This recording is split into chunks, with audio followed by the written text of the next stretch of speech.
My name's Marselle Bredemeyer. I'm a woodworker and I got involved with Make48 to be a tool tech and help teams that wanted to maybe use wood in their design.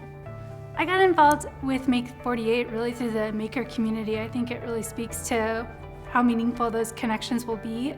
I wish I had started woodworking earlier, but I'm really glad I did it about 5 years ago.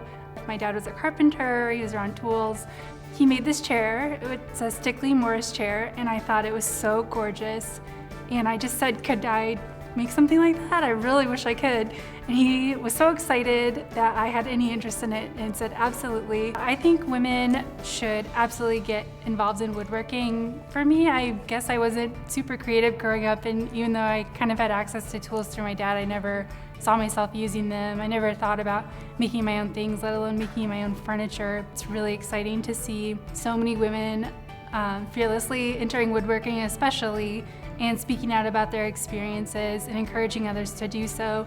When I look back on the Make48 experience, I really value working with the other tool techs. They were able to really flex between teams, really flex skills, really work together, and I think they embody the spirit of what Make48 is about.